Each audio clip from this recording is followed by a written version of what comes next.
Salut à tous, bienvenue dans cette nouvelle vidéo, elle sera consacrée au Nokia 3.1, c'est un smartphone qui est commercialisé depuis plusieurs mois, donc il n'est pas nouveau sur le marché. Néanmoins, je n'ai jamais eu l'occasion de vous le présenter, je l'ai réceptionné pour faire une petite vidéo de présentation, donc je vais vous en parler. C'est un smartphone milieu entrée de gamme qui est commercialisé aux alentours de 170 euros, donc un marché qui est très concurrentiel aujourd'hui. Nokia a fait pas mal de compromis pour proposer un smartphone à ce prix-là, à mon sens il en a fait beaucoup trop par rapport à la concurrence, ce qui fait du Nokia 3.1 un smartphone pas réellement intéressant. Je vous le dis tout de suite, ses points forts, ce sera la finition, l'ergonomie générale avec un smartphone très petit, 5,2 pouces, 140 grammes, donc vraiment très agréable en utilisation en termes d'ergonomie et de prise en main.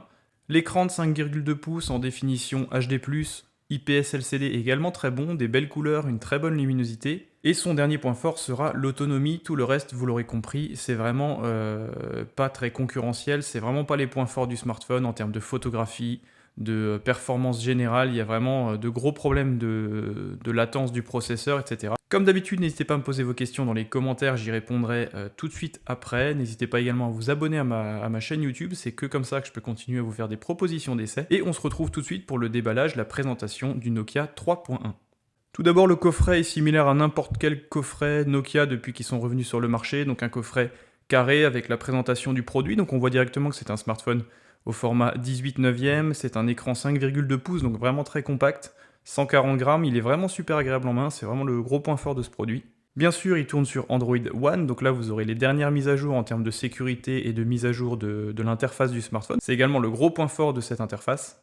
Au dos de la boîte, on retrouve un petit aperçu du smartphone, on se rend compte immédiatement qu'il n'y a pas de lecteur d'empreintes. À ce prix-là, c'est assez rédhibitoire aujourd'hui quand on sait que Huawei, Xiaomi, Honor, etc. proposent des smartphones plutôt performants aux alentours de 160, 170 ou 200 euros. Quelques informations, donc bien sûr Android Oreo, donc c'est une version Android One, donc un petit peu plus allégée, un petit peu plus performante, qui permet généralement de soulager les processeurs d'entrée de gamme. Écran de 5,2 pouces, définition HD+, donc largement suffisant pour la taille de la dalle. Ça nous donne une densité environ aux alentours de 300-310 pixels par pouce, ce qui est suffisant dans cette gamme de prix. Processeur, pas d'informations particulières au dos de la boîte, donc généralement quand il n'est pas vanté par le packaging, c'est que c'est un processeur Mediatek. Là on est sur un processeur MT6750, donc autant vous dire qu'en termes de performance, ça n'est pas le meilleur du marché. Capteur photo 13 mégapixels au dos avec une ouverture à f2 et 8 mégapixels en capteur frontal, on y reviendra juste après. En termes de batterie et d'autonomie, c'est une batterie de 2990 mAh avec un chargeur fourni d'origine qui permet de charger le smartphone de 0 à 100% en 2h30.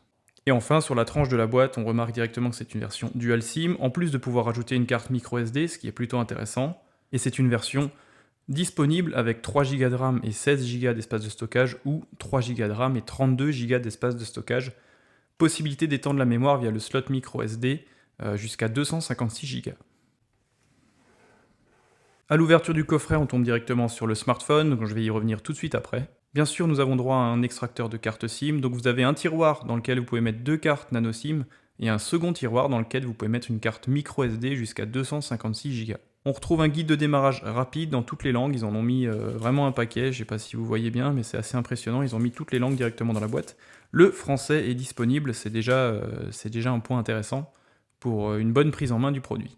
Bien sûr, comme la réglementation l'oblige, on a droit à un kit main libre. Alors là, on n'est vraiment pas sur des écouteurs faits pour écouter de la musique ou regarder des films ou des séries.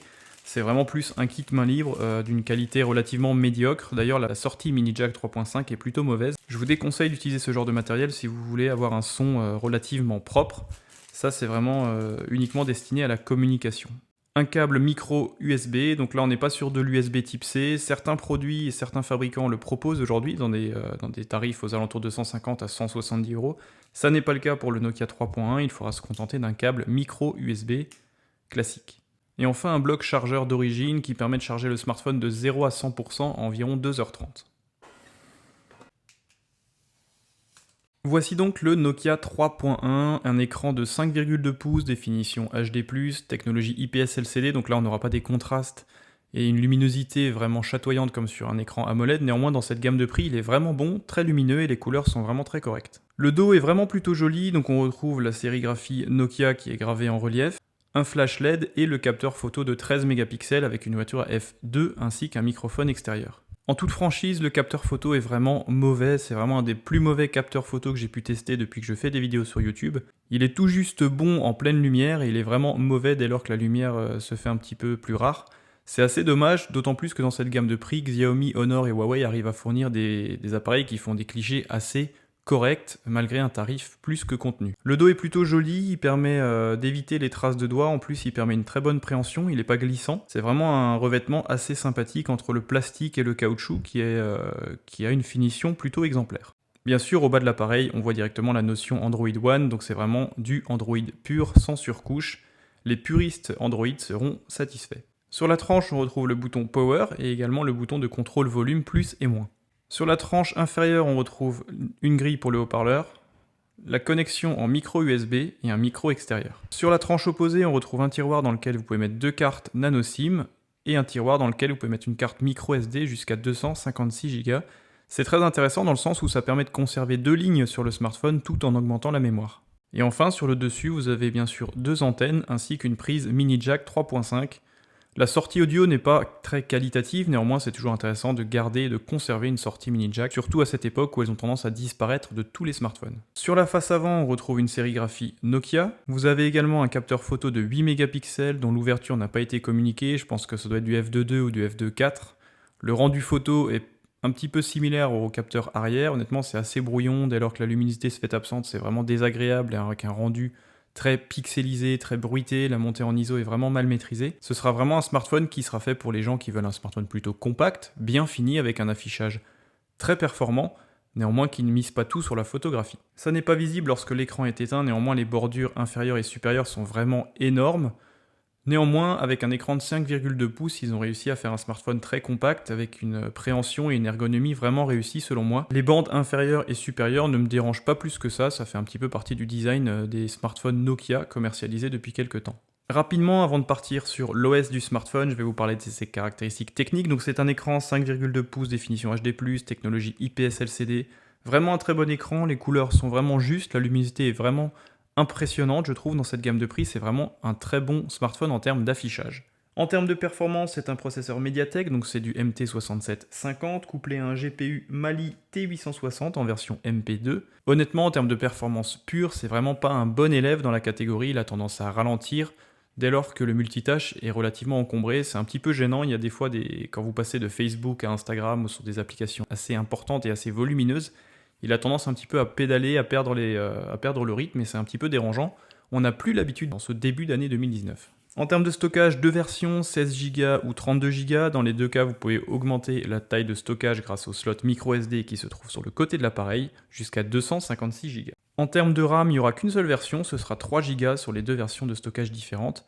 Donc 3 Go de RAM avec un petit processeur MT6750, ça nous donne des performances qui sont assez dépassées et assez limité, tout du moins en cette début d'année 2019, pour faire tourner les grosses applications qu'on connaît tous aujourd'hui. Bien sûr, vous avez la possibilité de mettre deux cartes nano SIM, que vous mettiez une carte micro SD ou pas, donc ça c'est vraiment un point fort. Généralement, il faut faire abstraction d'une deuxième carte nano SIM si vous voulez étendre la mémoire. Là, ça n'est pas le cas, vous pouvez mettre deux lignes, une pro, une perso, et en plus augmenter la mémoire, donc ça c'est vraiment un point intéressant. En termes d'autonomie, c'est plutôt bon, c'est une batterie de 2990 mAh. Le petit écran 5,2 pouces fait que la consommation énergétique est relativement bien maîtrisée. En plus, Android One a tendance à gérer relativement bien la consommation électrique du smartphone. Donc l'autonomie est plutôt confortable, environ 2 jours, et le temps de charge de 0 à 100% est de 2h30 avec le chargeur fourni. En termes de photographie, capteur de 8 mégapixels à l'avant avec une ouverture probablement de f2.2, f2.4. Le rendu des clichés est plutôt correct en pleine journée, par contre dès qu'il fait un petit peu sombre, ça devient catastrophique.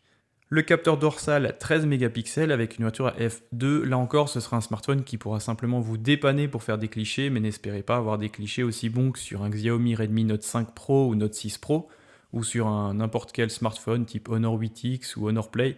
Même si ce smartphone est vendu un petit peu moins cher, il est vraiment dépassé en termes de rendu photographique. En termes de connectivité, c'est un port micro USB sur le bas de l'appareil pour charger le smartphone. Vous avez également un port mini jack 3.5. Pour le Bluetooth, il faudra se contenter d'une version 4.2.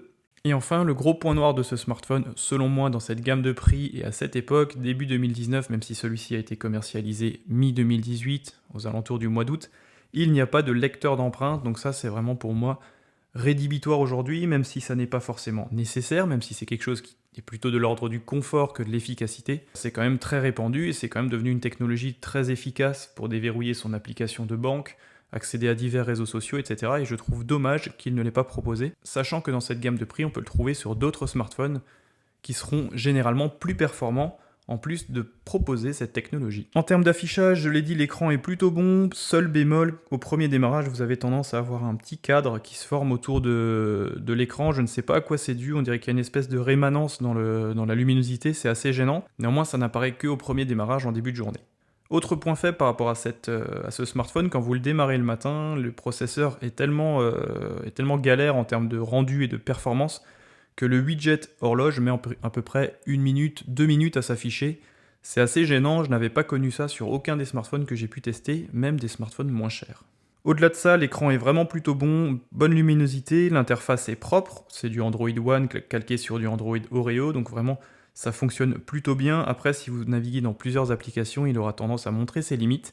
Et c'est des limites qu'on n'a plus l'habitude de voir sur des smartphones commercialisés aujourd'hui. Donc voilà pour cette présentation du Nokia 3.1. Honnêtement, les points forts, ça va aller plutôt vite. C'est un très bon écran, 5,2 pouces. Une finition et un design vraiment réussi. Honnêtement, c'est vraiment du travail qui est très bien fait, c'est vraiment très propre. Les dimensions, le poids de 140 grammes, c'est vraiment très agréable en main. Ça fait longtemps que j'avais pu cette impression de préhension et de confortabilité quand vous prenez un téléphone en main. Et je trouve que c'est vraiment un de ses gros points forts. Et enfin, en dernier point fort, ce sera son autonomie qui est plutôt confortable. Cela est lié bien sûr à Android One qui est peu énergivore. Un petit écran de 5,2 pouces avec une petite définition qui consomme également pas grand chose. Et une batterie de presque 3000 mAh qui est largement suffisante pour tenir 2 jours. Après, en termes de points faibles, ce sera bien sûr ses performances qui sont relativement décevantes dès lors que vous naviguez entre plusieurs applications gourmandes. On sent directement des ralentissements qu'on n'a plus l'habitude d'avoir aujourd'hui. Performance photo assez catastrophique, honnêtement, vous pouvez lire d'autres tests, tout le monde le dit. C'est vraiment un rendu qui est critiquable, pourtant sur le papier, un capteur de 13 mégapixels avec une caméra f2 aurait pu laisser présager des résultats assez satisfaisants. Néanmoins, ça n'est pas le cas. Si votre credo en termes de smartphone, c'est de faire quelques photos avec vos amis ou de partager sur les réseaux sociaux, évitez clairement ce smartphone. Et également, en termes de points noirs, ce sera l'absence du lecteur d'empreintes. Alors ça n'est pas obligatoire, ça n'est pas demandé par tous les utilisateurs. Moi j'ai l'habitude de l'avoir et j'ai l'habitude de m'en servir. Et également c'est très répandu sur les smartphones aujourd'hui, n'importe quelle gamme, de 100 à 500 ou à 1000 euros, c'est systématiquement disponible. Là ils ont fait l'impasse dessus, en plus de mettre peu d'argent dans le capteur photo et peu d'argent dans le processeur. Je trouve que c'est beaucoup de points faibles sur un smartphone qui se veut accessible à tous, mais qui fait l'impasse sur beaucoup trop de qualité connue sur des smartphones vendus au même prix. Si vous cherchez un smartphone avec un très bon affichage et une très bonne finition, une finition générale et une préhension très agréable, avec en plus une bonne autonomie aux alentours de 2 jours, je vous conseille clairement ce smartphone. Après, si vous préférez faire des photographies, partager énormément sur les réseaux sociaux, faire du jeu ou des applications assez gourmandes, je ne vous conseille pas ce smartphone. Honnêtement, le processeur n'est pas assez performant, le smartphone a vraiment beaucoup de mal à faire tourner de grosses applications, et les photographies sont plutôt médiocres, donc passez votre chemin, partez sur un autre produit, il y en a vraiment beaucoup aujourd'hui sur ce secteur. Ce smartphone est plutôt une déception, honnêtement le design est vraiment super réussi, l'appréhension est vraiment super agréable, l'écran en plus est de bonne qualité, néanmoins la partie hardware ne suit pas pour permettre de profiter pleinement de ce superbe produit. Merci d'avoir suivi cette vidéo, on se retrouve prochainement pour d'autres tests et pour d'autres vidéos. Je vais également vous parler du Nokia 8 en version Sirocco, qui celui-ci par contre m'a beaucoup plu, tant en termes d'affichage, de photographie que de performance générale. Et bien sûr, il y aura encore d'autres smartphones et tout plein d'autres produits. Merci d'être toujours plus nombreux, on se retrouve très prochainement. À bientôt.